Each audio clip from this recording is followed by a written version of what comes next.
What is up, Mizzou fans? Welcome back to another video on my channel. My name is Josh Fan of ShowMeFootball.com, covering your Missouri Tigers. And tonight I am joined by the big guns, Brayden Dowers, or better known as the Mizzler. And Brayden, tonight, it is a great night to be a Missouri Tiger, as the Missouri Tigers not only landed a transfer commitment from transfer portal edge Damon Wilson, but your Missouri basketball Tigers knocked off the number 5 ranked Florida Gators 83-82 on the road, and a huge statement win for Dennis Gates' squad. Typically, Brayden, we don't talk about basketball on the show, but that was just such a massive win that we had to talk about it at the top. And also, that was the reason why we're recording this so late, is because we were locked in on the basketball game. But Brayden, before we get into the latest transfer portal edition for the Tigers, what are your thoughts on that basketball game? Like you said, it's a great day to be a Missouri Tiger. Dennis Gates has this team rolling. They are back on the tracks after an absolutely abysmal season last year. That first year of Dennis was some of the most fun I've ever had watching a basketball team in any NBA or college. Most fun I've ever had watching any sort of team. Kobe Brown, Demoy Hodge, some of my favorite players of all time.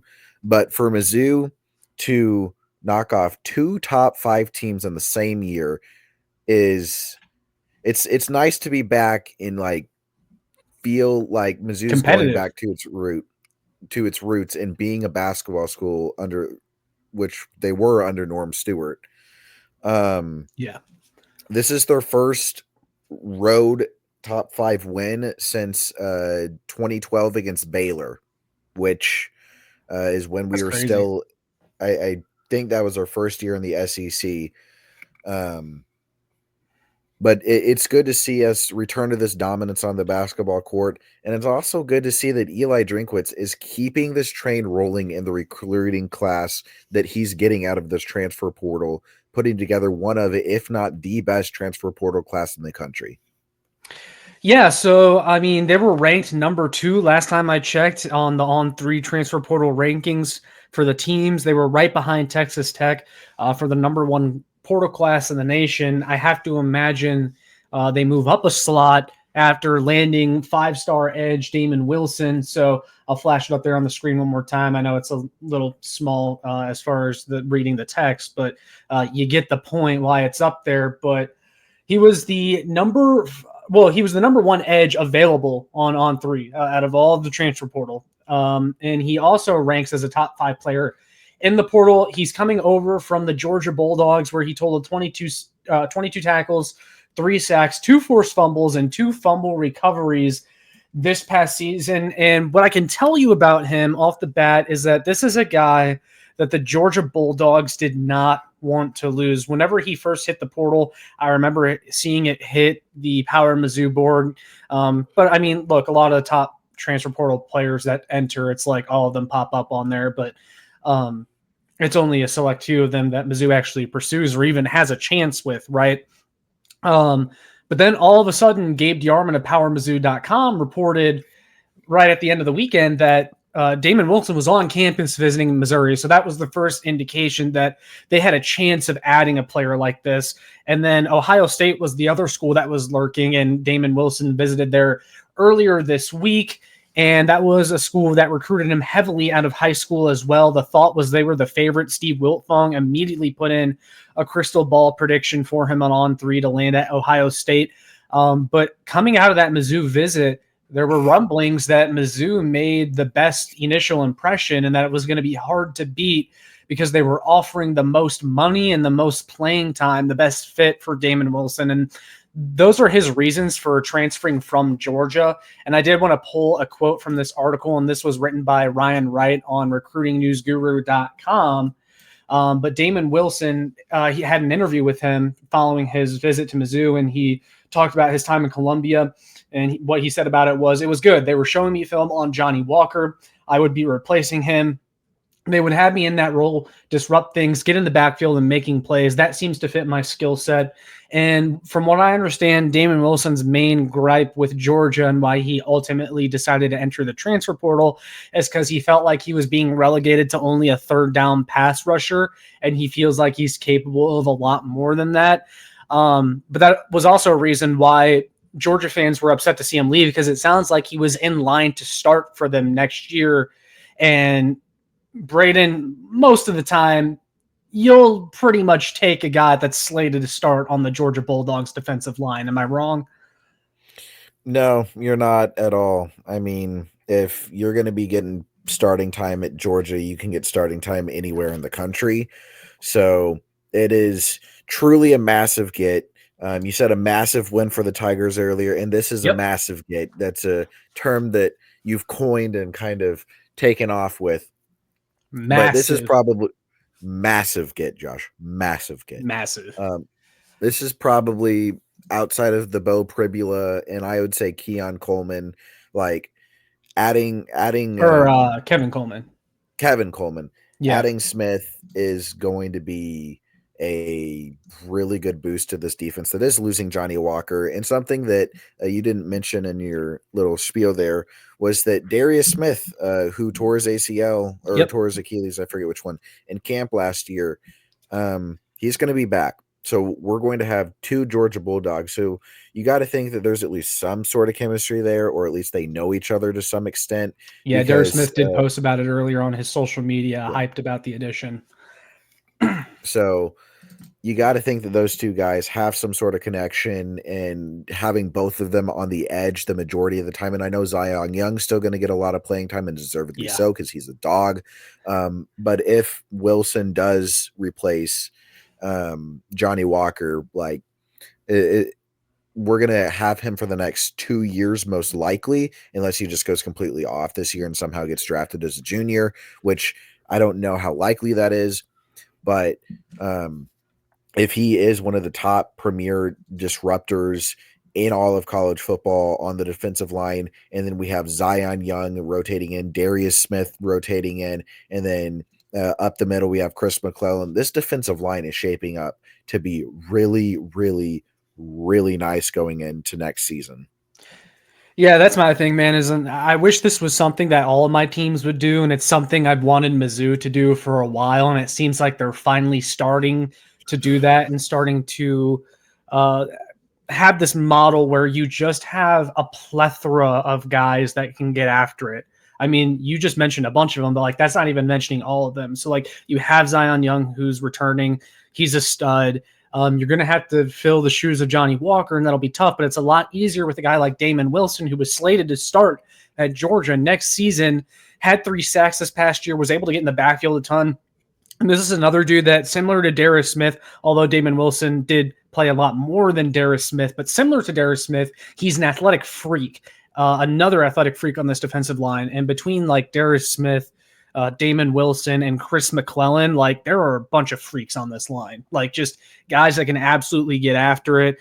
Athletic sideline to sideline ability with Darius Smith and probably Damon Wilson as well. I mean, he had a couple key sacks this season for Georgia. He also had a huge strip sack against Texas in the Georgia-Texas regular season game. He's really good at that. Yeah, he makes plays on the ball. Like he really emphasizes like getting hand on the ball, trying to knock it out. I really like that about him. You want to create more turnovers. But some of the other guys on this defensive line, like Eddie Kelly, like there were a couple games this year where Eddie Kelly was arguably their best defensive lineman, and we haven't even mentioned him yet. And he's going to be like 3rd or 4th on the depth chart. And then you got Javion Hilson, the 5-star, according to Rivals. People think he can get playing time as a freshman. Nate Johnson from App State, he was a freshman All-American in 2023. Like just a plethora of guys that can get after the quarterback. And I love seeing that. And I love seeing Drinkwitz, just continue to add pass rushers where he can, because I've always operated under the notion that there's 2 things in football that if you have it, you have a chance to win every single week. One of them's quarterback. The other is a pass rush. If you have those 2 things, you have a very good chance of winning games, whether it be college football, NFL. And you said it already, but I'll piggyback off of it. outside of Bo Pribula, this is the biggest portal addition so far. And the only reason that Pribula is up there is because obviously he's the most important position and they had to get that addressed. But like, Damon Wilson's like just the best player you could argue that they've gotten out of the portal so far. And I'm absolutely stoked about the addition. I mean, yeah, like Bo Pribula, we still have a few question marks because we haven't seen too much of him. But in the limited playing time that Wilson has got, he's produced a lot. Like 22 tackles from being an edge rusher is a really, like, that's not something to overlook. Having, I think it was 3 sacks and 2 fumbles forced when you said being limited to a third down pass. Yeah. When he's been limited to being a third down edge rusher on passing downs, like those are some really good numbers, and there's a good reason why he was a top 5 number 1 edge guy in the portal. And the stats that he produced in the limited playing time that he did got shows you why Mizzou was so highly after. Like once they knew that they had a shot for him, like they were going to throw the bag at him, and I'm glad that we did.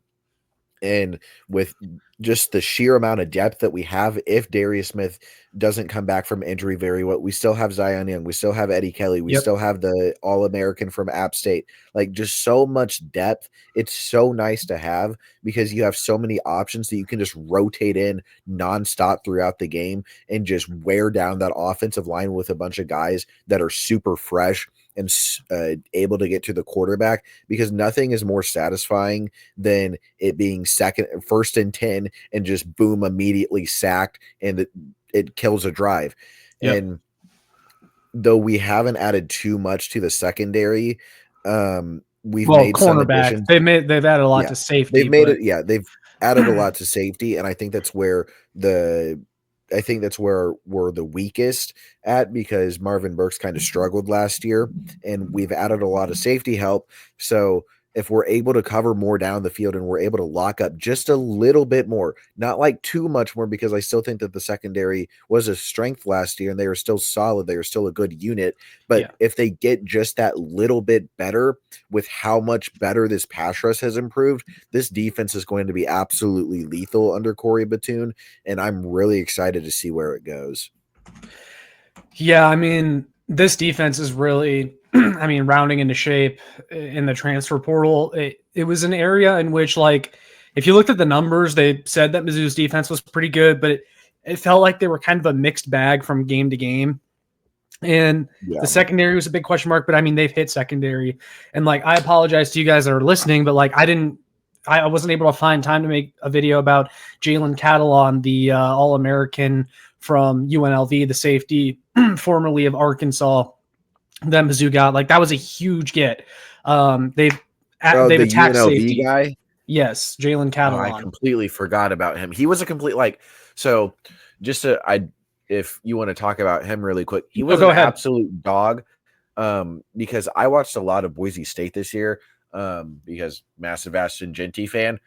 Genty got stopped by him multiple times in the UNLV game. Like, I usually don't recognize names whenever I see Mizzou get commits in the transfer portal, and you usually have to tell me at least a little bit about them for me to know about them first. I knew a little bit about Damon Wilson, but Catalon, like, he stopped Genty. He was a name that I knew, and that UNLV secondary was really good, and they had a lot of guys that could get takeaways, and he stood out among that group. Yeah, he's an absolute monster, and I'm excited for him. And that just felt like that move was one where it's like, okay, Mizzou is not messing around. Like, that wasn't just, okay, they added a good player in an area of need. Like, they went and got one of the top guys available at the position in the portal. And you just look at what they've added in total. Mose Phillips from Virginia Tech, Santana Banner, who started as a true freshman all 12 games for Northern Illinois, and he was a huge part in why they upset Notre Dame this past season. And Stephen Hall, the cornerback from Washington State. And then you look at the linebackers, they got Josiah Trotter, who was a freshman All-American as well. And then Mekhi Bayer from Nebraska. You're getting Khalil Jacobs back healthy. You look at what they've added just everywhere, and it feels like this defense is going to be nasty next year. And adding Damon Wilson is just like the cherry on top. Now, I would still kind of like to see them maybe add a defensive tackle, maybe one more cornerback. But even if they don't, it's not like, okay, this is a glaring hole that we have. Kind of like the way we talked about the cornerback room last year, kind of heading into this season. Because here's the thing about the cornerback room. They added Stephen Hall, the Washington State transfer, but they also return everyone else in that cornerback room. And despite the fact that they struggled this year, a lot of them got better as the year went on. And like, you know, those guys are going to get better. Like, they're still really young. Like Toriano Pride, this was his first year of like legit playing time. Nick DeLoach, you know, he struggled at times, but like that was his first year of like really seeing the field. And it just feels like if those guys can play at the level that they were playing towards the end of last season, you feel really good about this defense as a whole. For sure. I think that the defense was a tale of two halves with this season. Like the first half of the year, they were really good at run defense and a little bit shaky on the back end. And then as the season progressed, we got a little bit better on the back end, and adding in a bunch of safety help and a bunch of guys that can just play wherever. They're a bunch of tweeners who can play safeties, play in the slot, play at corner. Like all of these guys can play at least around the field at least a little bit. Like they're not set in just one position. I mean, Toriano Pride is definitely like a true boundary corner, I feel. Yeah. But a lot of the safeties that we added and a lot of the guys, they can like move around a bunch. And that'll add a lot of flexibility and a lot of different looks that Corey Batoon seemed like he really wanted to do last year, was just add a bunch of different looks, which is why I think that they weren't so good in the first half, because he was trying to do a lot with them and they just couldn't. And then he made it a lot more simple in the second half of the season. And they got at least a little bit better in the secondary, whereas the run defense maybe is just because there's a few injuries on the defensive line and linebackers as well. Yeah. But the run defense in those final few games was not good. So having this many options on the defensive line, and like you mentioned, possibly getting another defensive tackle would be nice, because while we do have an abundance of edge rushers, it doesn't feel like we have that many names on the interior, and it's a lot more hard for guys to be on the edge to go to the interior versus guys on the interior go to the edge, I feel like. Yeah, at least with the personnel that we have. Because like I would like to see them add a defensive tackle, but there just really hasn't been, like, you've rarely heard of them even like bringing in a defensive tackle on a visit. So my thinking is, well, they're just trying to add as many edge rushers as possible, with the thinking that some of them can kick inside, like Eddie Kelly. Like Eddie Kelly is a guy that isn't necessarily the size of a typical defensive tackle, but like is big enough that he can play some pass rushing snaps on the inside. Then there's also Elias Williams, who is the 4-star freshman from not this signing class, but the previous signing class. And he has since moved to defensive tackle. Maybe he can make an impact. And then again, like you have Sterling Webb and Marquise Gratial, who were in the rotation last year. So it's not like it's a gaping hole, but it would just be nice to add someone else there. Now, as far as some of the optics from adding Damon Wilson in the portal that I really love for Drinkwitz and just this program, is that you lost some of your highly touted freshmen from last year's signing class. Williams don't need them. Well, the Williams Nary, the 5-star, Jalen Brown, the 4-star, went to Nebraska and South Carolina, and Drink immediately turns around and signs a former 5-star from Georgia in the transfer portal. It's like it's just the losses don't even feel all that significant anymore because of how damn good Drinkwitz has been in the portal. I genuinely think that like I think that the discussion with Noere was, you're getting paid $600,000 to do nothing, and we're going to go and get a guy that has actually produced. Yeah. So, and I think that was the story. That's probably the story with Kawan Lacey as well, where it's just like, yeah, you showed a few flashes and you were decent in a few games, but we're going to go get this freshman who had 1,300 yards at ULM and basically catapulted their entire program, because ULM was in the dumpster. And then Ahmad Hardy gets there and they go, and they literally just had a 4-star running back, and sorry to cut you off, but they just had a 4-star running back sign with them, who literally came out and said, I believe this was at the Navy All-American game for the elite high school recruits. And he literally said, I'm going to ULM because I want to be the next Ahmad Hardy, which is like a guy that had Yeah. offers from other places, but like wants to go at a lower level and play and then transfer up. I mean, that's the way that college sports is going, where freshmen and sophomores are going to play in the group of 5, and they're going to play at those smaller schools, and then they're going to show what they have, and they're actually going to put stuff on film, and then they'll move up. Like it'll kind of be like a minor league system, and then they'll get promoted and enter the transfer portal and go to some sort of Power 4 school. Yep. I mean, that's the way that the sport's headed. Nothing really wrong with it. Well, Why I'd and like to real see it. quick, one more Yeah. time, and sorry to cut you off, but the ULM head coach has basically embraced that. He's like, I understand that, like, we're a feeder program, and Ahmad Hardy did an interview with Gabe on the Power Mizzou YouTube channel, and he said that ULM's head coach said, like, hey man, like, you're good, you're going to get offers from the portal, and be prepared because it's going to happen quickly. But like, he was fully supportive of the whole thing. Like, he wasn't like, ah shit, I'm losing my best player. Like, he understands that as the head Yeah. coach at ULM, this is what's going to happen. Yeah. And I mean, good on him, and good for building a program with that sort of culture. And Yeah, for sure. I think that more group of 5 schools should kind of embrace that mentality, and just kind of accept their fate. I mean, obviously you're going to have your Boise's, you're going to have your UNLV, and Memphis, Tulane, like those schools that are going to be able to compete with some of the Power 4 schools and be better than a few of them. But I think for the majority of group of 5 schools, like they just kind of have to embrace the fact that they're not really going to have guys that stay there all 4 years. It's like, especially if they're going to be like major producers.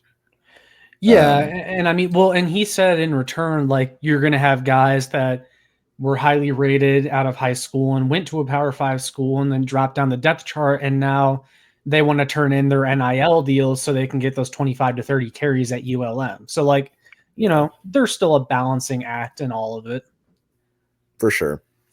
But last thing I wanted to say, and then we'll wrap up this episode, just about the Damon Wilson edition. So we talked about how Mizzou has just added a plethora of pass rushers on top of what they already had. And I felt like the pass rush this past season was good, but I wouldn't call it elite. I wouldn't call it great. And Johnny Walker was like a big deciding factor in that because he started out really slow, and then really turned up the heat in the second half of the season. But you saw what they were able to turn into when Johnny Walker turned it on. And I think, I was a little harsh on Batoon at times for the way this defense performed last year. But I think, we said before last season that Batoon is a guy that doesn't really send a lot of blitzes, doesn't take a bunch of risks. He wants to drop his guys back in coverage and get after it with 4. And that's fine if you have a front 4 that can get after it. But for about the first half of last season, they didn't have a front 4 that was all that great. And so, like, they were sacrificed, like, and their secondary wasn't good enough either to cover it up. So, like, there were a bunch of busted coverages, and games were a lot closer with mediocre teams than they should have been. But now, we have seen this adjustment period where Batoon is bringing in guys that fit his defense. And I think you're going to see the same thing. He's going to get after it with 4. He's going to put 4 guys out there. They're 4 best pass rushers. And then he's going to drop his guys back in coverage. But this time, I think Mizzou is a lot deeper on the defensive line, a lot more talented, and they're also a hell of a lot better in the secondary. So I think it's going to be a real nice product. I think you put a bow on it perfectly. Not too much more to say about besides a lot of excitement about this Missouri defense going into next year. A few question marks on the offensive side, losing a few guys, but excited to see what this team does with a relatively weak SEC schedule. Yeah, for sure. So we're going to go ahead and wrap it up there, guys. Make sure you leave down in the comments below your thoughts on the Damon Wilson edition and your excitement level for the Missouri defense. Make sure you like, share, and subscribe so more Mizzou fans can find this. You can check out my work on showmefootball.com. Follow me on Twitter at showmefb. And then, Brayden, real quick before we go, latest movie recommendations, because I know you have one already. So I just saw A Better Man. That was the Robbie Williams biopic where he is a CGI monkey in it. I had zero expectations after seeing the trailers for it. I thought that it looked really stupid and had no intention on seeing it. Then reviews came in and said, like, okay, give it a shot. So went out tonight and saw it. Was a fantastic movie, one of the best movies of the year. Highly recommend seeing it. Even if you don't like Robbie Williams, I didn't even know who the guy was, but it doesn't really matter. It's just a really good movie. One of my favorite. I've seen over 60 movies this year, and I'd say it's pretty easily inside my top 10. So, A Better Man, highly recommend it for sure. There you guys go. Brayden's stuff will be in the description as always. The Show Me Movies channel. And then you can check out my stuff in the description as well. But that's all we got for this one. So we're signing off. We'll see you guys in the next episode. Brayden, MIZ. Dennis Gates is back. ZOU.